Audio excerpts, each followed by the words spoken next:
Hello friends, welcome to online Neem YouTube channel. आज के video में हम स्टॉक मैनेजमेंट की रिगार्डिंग देखने वाले कि कैसे अपना जो स्टॉक है, आपका एचओआईडी स्टॉक है, आपके सॉफ्टवेयर में आप मैनेज कर सकोगे।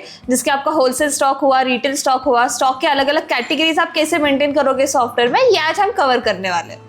सो स्टार्ट कर देते हैं। सो बेसिकली जो भी आपका स्टॉक मैनेजमेंट करना है आपको आपके सॉफ्टवेयर में, जैसे कि सबसे पहले तो आपको एनालाइज करना है कि आपको आपका होलसेल स्टॉक मैनेज करना है, रिटेल स्टॉक मैनेज करना है, किस अलग अलग तरह के कैटेगरीज आपके पास है, तो उस हिसाब से आपका स्टॉक मैनेज आप कर सकते हो। अभी हम देखेंगे स्टॉक मैनेजमेंट के अलग अलग कैटेगरीज। सबसे पहले तो स्टॉक मैनेजमेंट के लिए सॉफ्टवेयर में आपको 4 अलग अलग कैटेगरीज मिल जाती है। पहला है आपका फाइन स्टॉक का। फाइन स्टॉक में जैसे कि आपकी गोल्ड की एचओआईडी ज्वेलरी मैनेजमेंट हो गई, सिल्वर स्टॉक हो गया, साथ ही साथ जैसे कि अगर आपके डायमंड ज्वेलरी रहेंगे, डायमंड रिंग्स हो गया, डायमंड इयररिंग्स हो गया, डायमंड पेंडेंट्स एंड ऑल, तो वो आपके फाइन स्टॉक में आ जाएगा। नेक्स्ट ऑप्शन आता है आपका रॉ मेटेरियल का। फॉर एग्जांपल आपको रॉ मेटेरियल स्टॉक आपको मेंटेन करना है सेपरेटली। रॉ बिस्किट्स होंगे, रॉ गोल्ड होंगे, रॉ सिल्वर होंगे, साथ ही साथ रॉ मेटल्स में अपने ओल्ड गोल्ड ओल्ड सिल्वर भी मैनेज कर सकते हो, तो वो आपको सेपरेटली आप रॉ मेटेरियल स्टॉक में मेंटेन कर सकते हो। नेक्स्ट ऑप्शन आपको मिल जाता है क्रिस्टल स्टॉक का, जिसके आपके पास लूज डायमंड्स रहेंगे, जेमस्टोन्स आप मैनेज करते हो। जेमस्टोन्स का अगर आपके पास बिजनेस होगा, लूज डायमंड्स, लूज स्टोन्स आपको सेपरेटली पैकेट वाइज मैनेज करने होंगे, तो वो आप अपने क्रिस्टल स्टॉक में मेंटेन कर सकते हो। अगेन आपको और एक ऑप्शन मिल जाता है, वो है इमिटेशन स्टॉक का, जिसके गोल्ड सिल्वर के अलावा या फिर डायमंड के अलावा अगर आपके पास इमिटेशन का भी बिजनेस आप करते होंगे, जिसकी अभी 1 ग्राम ज्वेलरी आई है, ये जो usually fixed MRP base sale होती है, जिसके आर्टिफिशियल ज्वेलरी होंगे, आप फिक्स्ड एमआरपी बेस सेल करते हो। अगेन आजकल स्टर्लिंग सिल्वर भी आया है, जो फिक्स्ड एमआरपी पे बेस सेल होता है, पर पीस आप ऐड करते हो, तो वो अपना इमिटेशन स्टॉक में आप मेंटेन कर सकते हो। अभी जो भी स्टॉक अपना सॉफ्टवेयर में आप ऐड करने वाले हो, तो वो आप अलग अलग तरीके से कैसे ऐड कर सकते हो। अभी स्टॉक एडिंग के समय भी आपको 2 अलग अलग कैटेगरीज मिल जाती है। एक है आपकी होलसेल स्टॉक की, एक है आपकी रिटेल स्टॉक की। होलसेल स्टॉक में यूजुअली कैसे रहता है कि for example let's say purchase करते समय आपने बल्क में माल परचेस किया है, मिक्स ऑर्नामेंट्स करके, या फिर लॉट में माल परचेस किया है 100-200 ग्राम, एंड सॉफ्टवेयर में ऐड करते समय भी आपको जो पूरा लॉट है आपको एक साथ ही 200 ग्राम करके ऐड करना है, तो वो आ जाएगा आपके होलसेल स्टॉक कैटेगरी में। सिमिलरली अगर आपको सेम होलसेल स्टॉक जो है आपको बाद में सॉफ्टवेयर में ऐड करने के बाद separate quantity wise, separate wait wise separate करते जाना है उसे, यानी कि अलग अलग होलसेल स्टॉक को भी आपको अलग अलग करना है, तो उसमें भी आपको ऑप्शन मिल जाता है lot stock list to create tag का।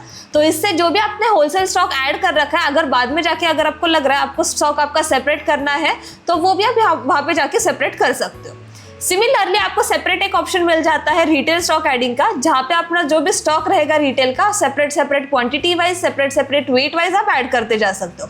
यानी कि जो भी इंडिविजुअल कैटेगरी रहेगी, फॉर एग्जांपल रिंग का अलग, चेन का अलग आपको ऐड करना है, मंगलसूत्र का अलग ऐड करना है, उसके अलग अलग क्वांटिटी वाइज, अलग अलग वेट वाइज, तो वो आपका रिटेल स्टॉक में आ जाएगा। स्पेशली हम स्टॉक अपना रिटेल स्टॉक में क्यों ऐड करते हैं, फॉर एग्जांपल आपको हर एक जो प्रोडक्ट का टैगिंग करना है, अगर आपको बारकोडिंग करनी होगी हर एक प्रोडक्ट को, तो एडिंग करते समय ही अगर आप रिटेल स्टॉक में ऐड करोगे तो ऑटोमेटिकली सॉफ्टवेयर उसका बारकोड भी आपको ऑटो जनरेट करके दे देता है।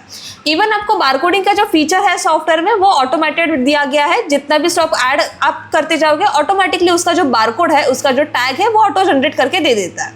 जो आपको टैग प्रोवाइड करके दिया जाएगा, टैग भी फुल्ली कस्टमाइजेबल है, आप जिस हिसाब से चाहो अपने हिसाब से इसे डिजाइन कर सकते हो। टैग में भी आपको अलग अलग 2 तरह की सेटिंग्स दी जाती है, एक रहेगी आपकी पीआरएन सेटिंग्स एंड एक रहेगी आपकी डायरेक्ट प्रिंट सेटिंग्स। तो उस हिसाब से आप सेटिंग करा के ले सकते हो। उसके टैग में भी आपको 12 अलग अलग ऑप्शंस मिल जाते हैं, मतलब टैग के ऊपर आपको क्या क्या चीजें प्रिंट करानी है, क्या क्या चीजें हाइड करानी है, डिपेंड्स अपॉन है, तो उस हिसाब से वो आपको लेआउट सेट करा के दिया जाएगा। इसके बाद हम बढ़ते हैं स्टॉक रिपोर्ट्स की तरफ। अब जैसे कि आपको स्टॉक मैनेजमेंट के समय, मतलब स्टॉक एडिंग के समय, आपको विद इमेजेस स्टॉक ऐड करने का भी ऑप्शन मिल जाता है, ताकि अगर आपके स्टॉक रिपोर्ट्स में जाके आप चेक करोगे तो वहां पे कैटलॉग व्यू आपको जनरेट होके मिल जाता है। तो अगर आप चाहो वो कैटलॉग अपने कस्टमर्स को प्राइस रेंज वाइज हो या फिर कैटेगरी वाइज आपको फिल्टर आउट करके शेयर करना हो पीडीएफ फॉर्मेट में, तो वो भी आप कर सकते हो। अगेन जितने भी स्टॉक रिपोर्ट्स आपको आपके सॉफ्टवेयर में मिल जाएगी, वो भी अलग अलग कैटेगरी वाइज आपको डिफरेंशिएट करके दी जाती है। यानी कि गोल्ड सिल्वर स्टॉक आपको अलग मिल जाएगा, उसकी रिपोर्ट आपको अलग मिल जाएगी। अगर आपको गोल्ड का रिपोर्ट अलग देखना है, सिल्वर का रिपोर्ट अलग देखना है, हर एक रिपोर्ट आपको फिल्टर आउट करा के दिया गया है। इवन जितना भी स्टॉक आपका उसमें से सोल्ड आउट हो चुका है, उसकी भी आपको अलग रिपोर्ट जनरेट होके चाहिए, तो वो भी अलग रिपोर्ट आपको मिल जाती है। अभी फॉर एग्जांपल लेजर आपको अब देखना है आपके स्टॉक का, मतलब आपका जो स्टॉक का इन एंड आउट कितना हुआ है, मतलब आज के दिन में फॉर एग्जांपल कितना परचेस आपने स्टॉक किया है, उसमें से आपका स्टॉक कितना क्लोज हो चुका है, यानी कि कितना सेल हो चुका है, और उसके ऊपर आपका वो क्लोजिंग दिखा देगा स्टॉक का।